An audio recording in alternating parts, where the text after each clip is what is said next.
Esse texto é uma tentativa de esclarecer elementos fundamentais para se pensar a China. Nos dirigimos desde aos marxistas que defendem que a China é capitalista até às pessoas que ainda estão se introduzindo nessa discussão, o que é a China e o que é a teoria marxista. Então iremos começar pelo início. Peço a paciência de quem já domina alguns conceitos, mas quero que este texto seja acessível a todos. O que é o socialismo? De maneira resumida, o socialismo é uma etapa de transição de uma sociedade capitalista para uma sociedade comunista.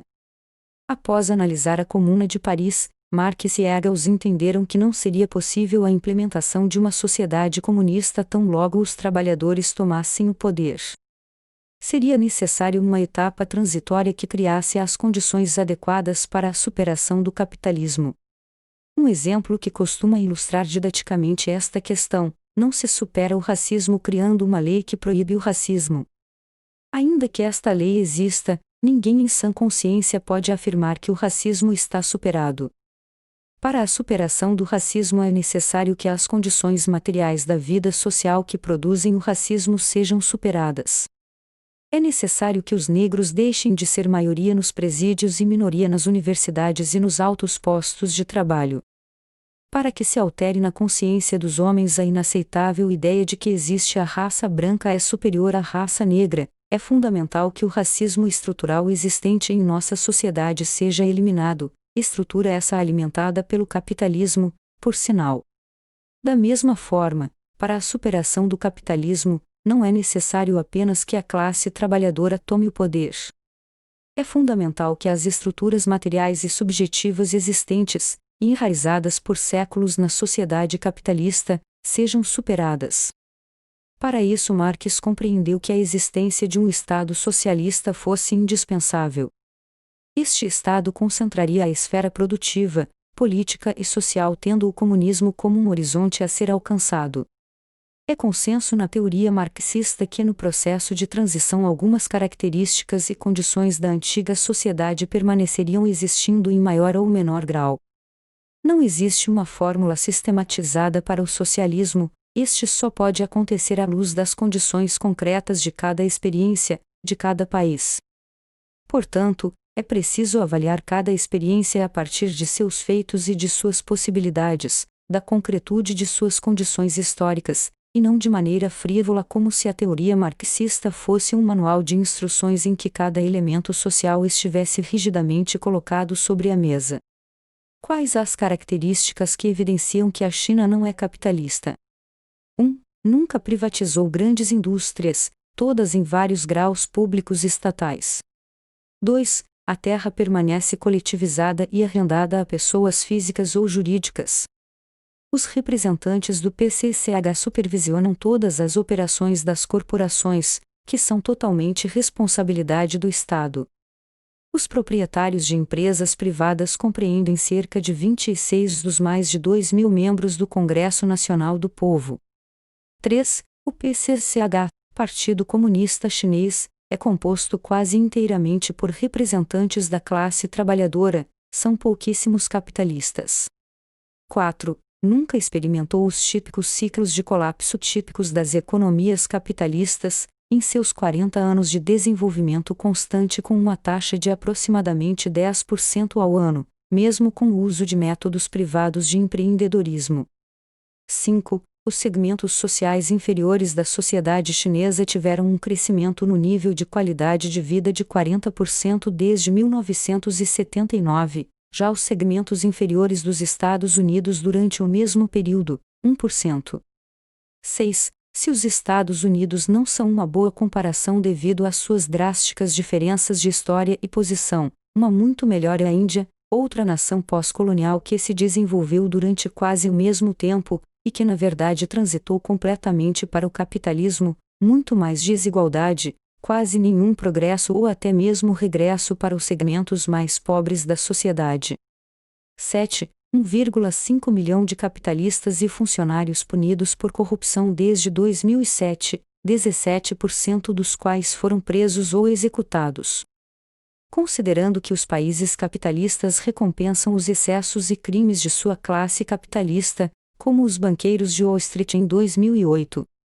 8. problemas concretos resultantes da construção de infraestrutura econômica com métodos capitalistas, tais como desenvolvimento desigual, desigualdade, más condições de trabalho, corrupção, poluição, etc., são claramente e repetidamente abordados na TV nacional, ao contrário do Ocidente capitalista. 9. Relações com outros países não levadas por puro interesse extrativista, mas por serem mutuamente benéficas, guiadas pela política de 5.000 anos de rígida não interferência, em apoio ao desenvolvimento independente de parceiros mais pobres. 10. O processo de marginalização e deslocamento de minorias étnicas que se desenrola na China há 6.000 anos tem sido cada vez mais revertido desde a Revolução Comunista, especialmente nos últimos anos. Quase todas ou todas as regiões de minorias étnicas são hoje governadas por pessoas dessas culturas. Se por um lado Marx apontou que a filosofia de sua época não dava conta de compreender o mundo e que a resposta haveria de estar na economia política, por outro lado ele sempre deixou claro que a economia não é uma ciência à revelia do mundo social, pelo contrário, a economia é justamente a ciência que estuda as relações humanas mais elementares. Digo isso para nos ajudar a pensar os pontos apresentados acima. Não é pouca coisa que um bilionário seja punido com pena de morte por corrupção, isso é simplesmente impensável no mundo capitalista, que sequer pune financeiramente os tiranos capitalistas, o Estado deter o monopólio da terra, toda empresa possuir um membro majoritário pertencente ao Partido Comunista, o fato de a maior parte das empresas serem estatizadas, todas as empresas estratégicas serem do Estado. Todas essas questões, em conjunto, nos permite afirmar, considerar a China um país capitalista é pura e simplesmente um erro grosseiro. É uma contradição um país anticapitalista possuir tantos bilionários. Essa é uma afirmação recorrente em todo o debate vulgar sobre o tema. Que um país que possui bilionários não pode ser considerado anticapitalista. Isso vindo de pessoas que possuem pouco conhecimento sobre a discussão é compreensível. Porém isso vindo de supostos marxistas, é comum ouvirmos isso aqui de trotskistas, me faz pensar que, para essas pessoas, falta o conhecimento básico tanto do marxismo quanto da história chinesa. O processo de construção do socialismo na China dura mais de 70 anos, se considerarmos que algumas regiões já eram comandadas por comunistas antes mesmo da Revolução de 49. Neste processo houveram altos e baixos, avanços e recuos, como é próprio de qualquer experiência socialista, sobretudo a de um país imenso e complexo como a China. Antes da Revolução a China era um dos países mais pobres do planeta, se não o mais pobre. Imagine mais de 600 milhões de pessoas passando fome, em condição de extrema pobreza. Os dirigentes comunistas herdam essa situação trágica, que os impediram logo de início de abrir mão do pouco capital existente dentro de uma lógica capitalista. Vejam o que Mao Tse diz sobre a seguinte acusação. Quanto à acusação de que nossa política urbana se desviou para a direita, esse parece ser o caso. Afinal nos comprometemos a oferecer aos capitalistas uma taxa de juros fixa por um período de 7 anos. O que deve ser feito após esses 7 anos? Isso deve ser decidido de acordo com as circunstâncias prevalecentes na época. É melhor deixar o assunto em aberto, ou seja, continuar dando a eles uma certa quantia em juros fixos. A este pequeno custo, estamos comprando esta classe. Ao comprar essa classe, nós os privamos de seu capital político e mantemos suas bocas fechadas. Assim, o capital político não estará em suas mãos, mas nas nossas. Devemos privá-los de cada parte de seu capital político e continuar a fazê-lo até que não lhes reste nada. Portanto, não se pode dizer que nossa política urbana se desviou para a direita. Mao 96577, volume 5, 357. Este é um exemplo imprescindível para entender a China atual, inclusive, o capital político demanda muito mais poder que o capital econômico. A China se viu, e em alguma medida ainda se vê, na necessidade de utilizar o capital econômico de parte da burguesia para promover a potência econômica a nível de país. Isso não é um contrassenso se pensarmos que a utilização de potência econômica, a nível macro, é utilizada para a melhoria de vida da população, sobretudo dos mais pobres. O mesmo foi feito por Lenin, que ao herdar um país dizimado pelo czarismo e pela guerra, se viu na imposição de manter figuras e postos estratégicos dos capitalistas para implementar as mudanças necessárias na recém-fundada União Soviética. Portanto, a questão é mais ampla. É o Estado chinês que está a serviço dos bilionários ou os bilionários que estão a serviço da nação chinesa? Aproveito esse argumento para desbancar uma lógica bizarra que já vi aparecer por aqui, a de que a China é uma espécie de keynesianismo, um capitalismo controlado pelo Estado. Nada mais incorreto que essa afirmação. O keynesianismo é o uso dos aparatos do Estado para a manutenção do sistema capitalista, uma necessidade do próprio capital de se autorregular, através dos dispositivos de um Estado burguês, para não implodir. A economia chinesa é seu oposto, a utilização de algumas características e condições da antiga sociedade capitalista para produzir um sistema robusto que visa extinguir o capitalismo.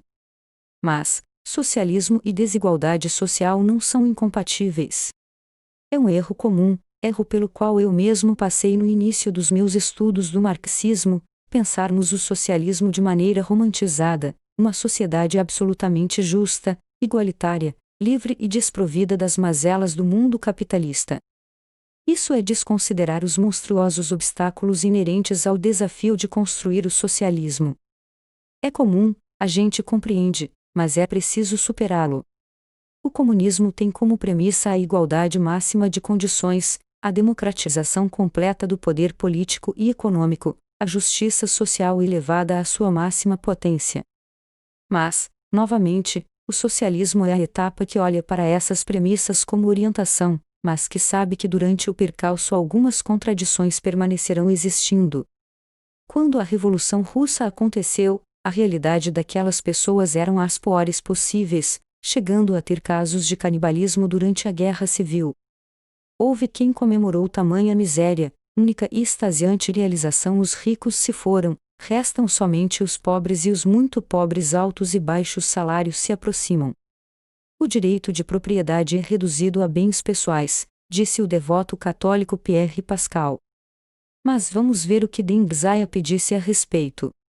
Então, para construir o socialismo é necessário desenvolver as forças produtivas. Pobreza não é socialismo.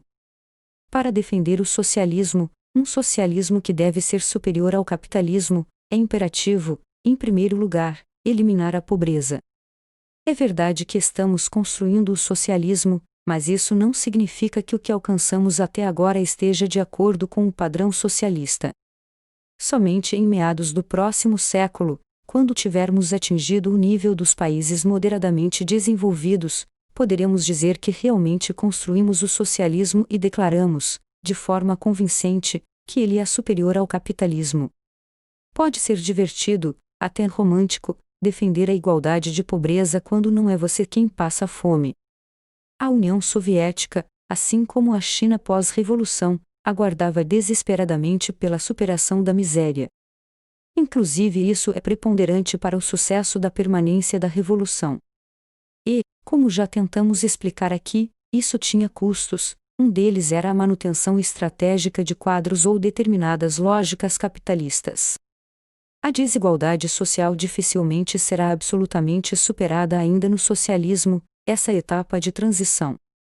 Isso não significa que há um erro teórico na formulação marxista, ou algum tipo de hipocrisia por parte dos dirigentes revolucionários. É necessário este olhar mais amplo, totalizante, como é próprio do marxismo, para avaliar a questão. Socialismo e desigualdade social não são incompatíveis, portanto, desde que essa desigualdade não seja resultado da implementação das novas políticas adotadas, mas sim resultados da herança da sociedade anterior, e que este custo, a desigualdade, aconteça sob a premissa da erradicação da miséria, da fome e da pobreza da maior parte da população, e não ao contrário. Porque podemos afirmar que a China é socialista. Por fim, chegamos ao finalmente da nossa questão, nesse texto que ficou bem mais longo do que eu gostaria, e aproveito para agradecer quem chegou até aqui. A China é socialista. Novamente, Isso não é consenso sequer entre os próprios marxistas. Nós da página defendemos que sim, e usamos como argumento tudo que foi exposto acima. Mas, sinceramente, esta é uma questão menor que uma outra. A China definitivamente não é um país capitalista. Leia o que disse Lenin, pois o socialismo não é outra coisa senão o passo em frente seguinte a partir do monopólio capitalista de Estado. Ou de outro modo, o socialismo não é outra coisa senão o monopólio capitalista de Estado usado em proveito de todo o povo e que, nessa medida, deixou de ser um monopólio capitalista. Vladimir Lenin, a catástrofe que nos ameaça e como combatê-la. A China é uma experiência complexa. Pessoalmente, me importa menos onde a China está e mais para onde ela caminha. E, mais que tudo isso, me importa saber que todos, absolutamente todos, os indicadores chineses melhoraram, sob qualquer aspecto em que se olhe, desde a Revolução. O país mais populoso do mundo, na condição mais miserável do mundo, teve a experiência mais bem-sucedida da história humana na superação de suas fissuras sociais e econômicas. A China não cumpre as metas estabelecidas pela ONU, OMS e afins. Ela estabelece metas próprias, muito mais ousadas que a destas instituições burguesas, e cumpre a todas elas antes do tempo previsto. Um país que, com a pujança econômica que carrega, poderia agir como país imperialista massacrando seus parceiros comerciais e não o faz por conduta moral e valores marxistas.